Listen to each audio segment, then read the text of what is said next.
Thanks for joining us. Well, it's certainly one of the biggest local political stories of the year and one of the most bitter local political battles in many years. That's the struggle over the state auditor's plan to audit the legislature, approved by a 2024 voter referendum that passed by a wide margin, as you know.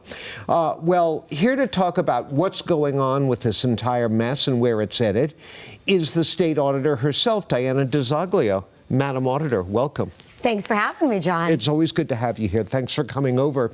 So I heard that Attorney General Andrea Campbell, who you've been at loggerheads with, her office reached out to you recently to discuss maybe an end to the standoff. Tell us about that conversation. Yeah, the Attorney General actually, on the day after the Supreme Judicial Court had been referred the case that we filed to be able to bring the matter of auditing the legislature to court, the full SJC panel had actually just received that. Okay. And the day after that, the Attorney General actually decided, for the first time in well over a year, to call me on my personal cell phone to try to discuss the matter. Now, normally when that would be okay to do as just one of my colleagues, the issue with that, John, is that that's actually now, because this case is before the SJC, that's a violation of the rules of professional conduct, Rule 4.2, for attorneys, because she is actually representing the Speaker and the Senate President in court against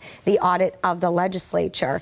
So I referred the matter to my general counsel, and my general counsel reached out and said that we would be happy to speak with the Attorney General, but that does need to be done in the light of day through official channels and not behind the scenes over private cell phone conversations where the public can't see what we're talking about. So you haven't spoken to her? No, we have not. We've been talking through our official channels in the Office of State Auditor, as is supposed to be done. Like I said, I'm more than welcome to speak with anyone who wants to speak with me, but in this case, it does need to go through official channels and not be extrajudicial conversations. Well, she keeps raising a question, which is, do you believe that there's a constitutional limit of any kind on your authority to audit the legislature? We've been clear. Certainly, we are not allowed to exercise the power of the legislature when we are conducting audits. What does that mean? So, exercising the power of the legislature. As a former legislator myself, I was a state representative for 6 years, a senator for 4. Exercising the power of the legislature would be going in and taking a vote on behalf of a senator, going in and debating on the House floor on behalf of a state representative, and acting in the capacity of a state representative or senator. We're simply trying to review financial receipts and state contracts right now for the purposes of an audit where we have no authority over the legislature. But the Attorney General has decided to side with the Speaker and Senate President, and she is actually representing them in the SJC right now against a review of financial records and state contracts. Well, but the issue has been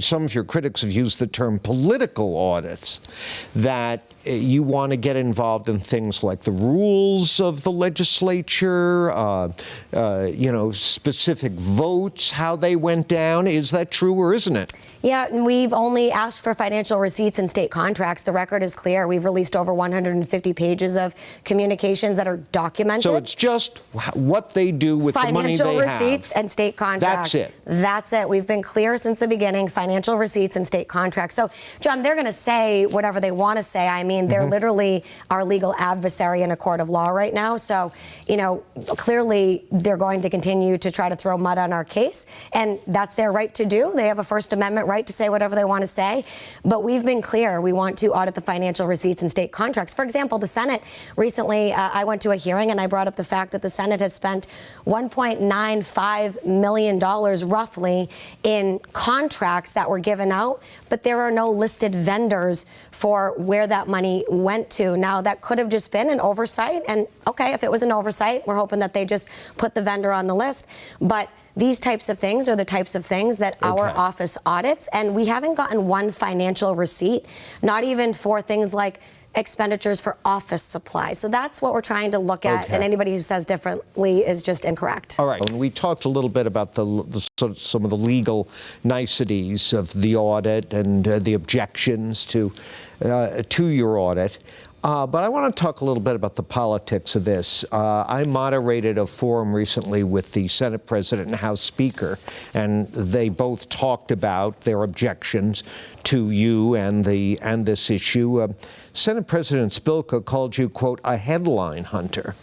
And I will say, you have gone pretty hard after everyone involved in this, the legislative leaders, the governor, Judge Wentland, who recently ruled against your position and in the whole issue of having someone represent you. I mean, you've said stuff like, you basically suggested they're corrupt and they're conspiring against you. Is that what you mean? I never used the word corrupt in reference to the courts, so let's just be crystal clear about that. But I did indeed and in fact say that I do believe that there is some level of public corruption going on between the Attorney General, Speaker, and Senate President, because it is unlawful to conspire behind the scenes, even if it's just 2 or 3 people, to violate the law. And that is what they have done. That is my allegation. What evidence do you have for that? Well, John, they're all going against the law and breaking it right now, and they've certainly talked about it, right? And well, wait a minute. How are they breaking the law? They're breaking the audit law right now. Well, wait a minute. The legislature has the authority to amend or repeal any law. They do have the authority to amend and repeal. Have they done that? No, they're just breaking the law. So they're breaking the law, and they are conspiring behind the scenes to break the law. Now, they're welcome to try to beat us in court. They are welcome to make their case, but they are indeed and in fact violating the law, which calls for my office to conduct an audit. And that's what we're trying to do. You said a while back that the Attorney General, quote, she has the power to sue both me and the legislature right now, but refuses to do either. These are all stall tactics, giving the legislature more time to destroy documents and records, end quote. That's a very specific charge. Do you have any evidence of such destruction? Many agencies that we have audited have either lost or destroyed the public records that they are supposed to maintain. And if the legislature is unwilling to produce any documentation, then we do believe that there is the potential that they are destroying records right now. And until they produce documentation, that's going to continue to be my position. If you haven't destroyed the records and it's unlawful for you to hide them, then produce them and prove yourself to the general public. But we trust but verify in the auditor's office, John. So it's all well and good that they say, no, trust us, because we're telling you that we have all the right things and we've done all the right things, but yet they don't want to show us that, well, right? Well, they're innocent until proven guilty, aren't they? What are they hiding? That's always a fair question to ask. I ask it all the time. If they'd like to prove their innocence to the general public, they can release the documents at any time, but they refuse to do so. Aren't they presumed innocent till proof is offered of their guilt? I believe it's incumbent upon them to release the records that they're required to release by law, and if they continue to choose not to release the records, what are they hiding? Well, you've also suggested that the AG and the Judge Wentland, have acted the way they've acted because they want to protect their budget from the legislature. You called that beyond disgraceful. Again, where's the evidence? What I actually have said, John, and thank you for raising this, is that I believe that when you're trying to sue the legislature, but the legislature funds the salaries of the people making the decision about such a lawsuit, that it can be challenging for us, the people of the Commonwealth, to have complete faith and trust in the system. And we've been being denied the right to an attorney for this entire time. That's actually a violation of my civil rights and due process. We all, as residents of the Commonwealth, citizens of the Commonwealth, are supposed to have access to an attorney and get access to an impartial hearing. So if the courts are going to deny our right to due process and to an attorney, that does cause concerns. And I will be taking that with an appeal to the highest court possible if that continues to be the case. So I have great respect for our judges. I have great respect for the courts, but the courts are not infallible, and we cannot just blindly trust everybody just because they have a title. And I will push back if I feel like the rights of the people or my office or me personally are being violated. Well, and I would like for people to know that we have an opportunity here for the law to be followed, and we hope the SJC sides with the people. We're out of time, but just to kind of summarize this, I hear you pretty clearly saying you don't trust them,